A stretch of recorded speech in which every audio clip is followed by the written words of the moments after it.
ପିଲାମାନେ ଆଜିର ପାଠଦାନକୁ ତୁମକୁ ସ୍ୱାଗତ। विश्व कोरोना महामारी जोगु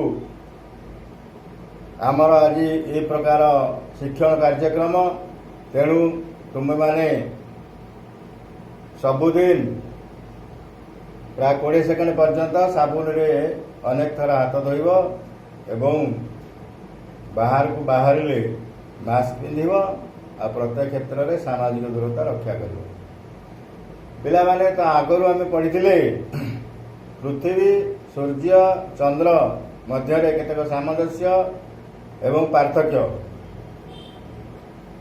किंतु आज आम सौरजगतर केतक नक्षत्र बा तारांक विषय जानिबा मैंने मेघमुक्त आकाश रे राति रे आकाश को चाहिए अनेक उज्जवल तारा को देखिब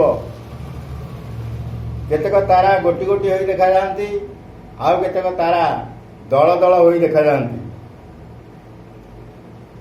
दिन बेला आमको आकाश रे कौन तारा देखा जाती ना दिन बेला देखा कि तार कहलु दिन रे आकाश रे तारा देखा जाती ना मेघमुक्त राति रे उत्तर दिगरे आकाश को चाहिब देखिब कौन ना उत्तर दिगरे आकाश रे एपरी आकृतिर एक नक्षत्र देखिया को पाइब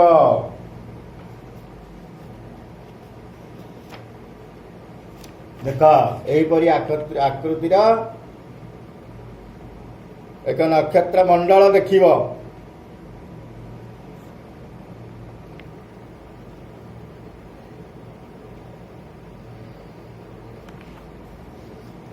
एथिरे केतोटी नक्षत्र अछंती देखिकी कहला एथिरे केतोटी नक्षत्र अछंती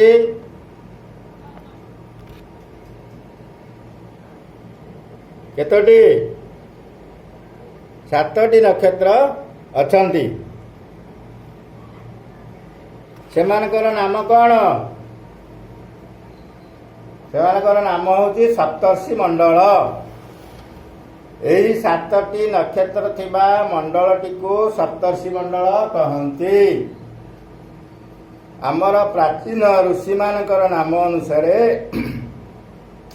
एही नक्षत्र मानकर नामकरण करा जायछि वशिष्ठ नक्षत्र पाखरे गोटे छोटिया नक्षत्र अच्छी तार नाम कौन जान तार नाम हूँ अरुंधति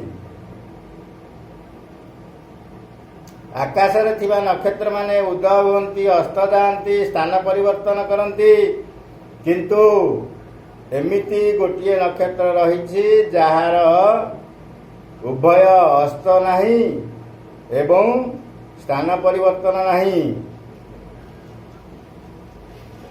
से नक्षत्र को तुम जानिच एटी सप्तर्षि मंडल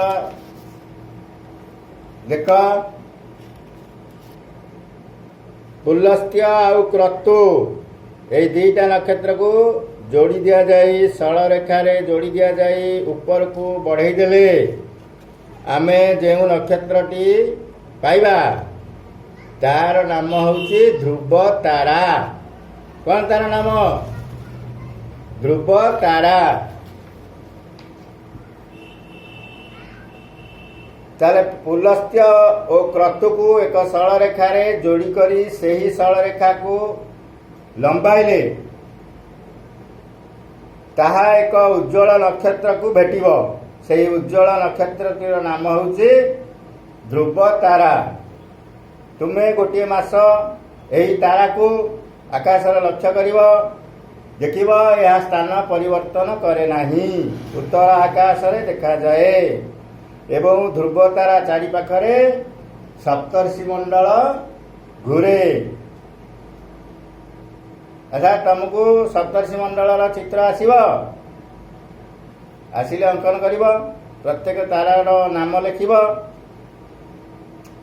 याको प्रत्येक सप्तर्षि मंडल थिबा प्रत्येक नक्षत्र को सरल रेखा जोड़िले कि प्रकार चिन्हटी सृष्टि होची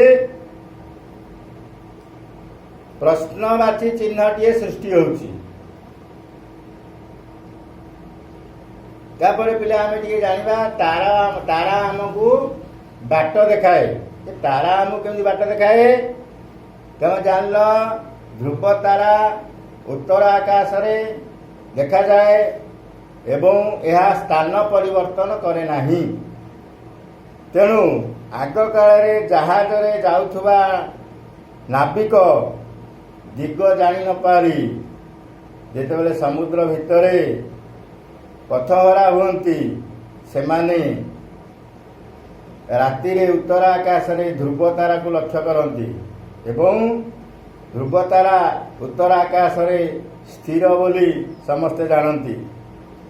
ଏହା ଜାଣିବା ପରେ ସେମାନେ ନିଜର ଚାହୁଁଥିବା ରାସ୍ତାରେ ବା ଦିଗକୁ ଜଳଯାତ୍ରା କରିପାରନ୍ତି। ତେଣୁ ତାରା ଆମକୁ ବାଟ ଦେଖାଏ ବୋଲି ଆମେ ଏଥିରୁ ଜାଣିଲେ। ଆଚ୍ଛା, ସପ୍ତର୍ଷି ମଣ୍ଡଳରେ ଥିବା 7ଟି ତାରାର ନାମ କିଏ କହିବ? ହରି କହିଲୁ? ହଁ, କ୍ରତୁ, ପୁଲହ, ପୁଲସ୍ତ୍ୟ, ଅତ୍ରି, ଅଙ୍ଗିରା, ବଶିଷ୍ଠ, ମରିଚି। ହଉ, ଠିକ୍ ଅଛି। ମୁଁ ତୁମ ପାଇଁ ଏ ବିଷୟ ପାଇଁ କେତୋଟି ପ୍ରଶ୍ନ କରି ଆଣିଛି। ସେ ପ୍ରଶ୍ନକୁ ଦେଖାଉଛି, ତମେ ଏହାର ଉତ୍ତର କରି ଆଣିବ। ଦେଖ,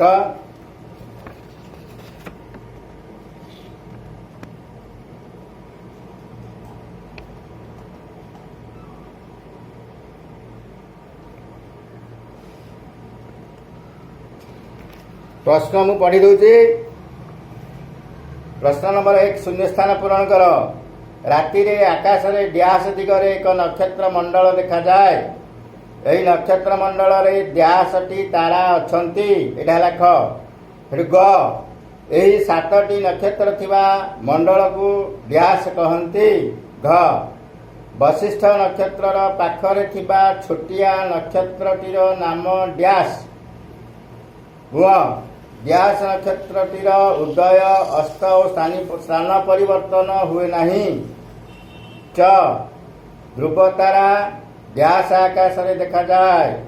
ଛ, ସପ୍ତର୍ଷି ମଣ୍ଡଳ ଡ୍ୟାସ୍ ଚାରିପାଖରେ ଘୁରେ।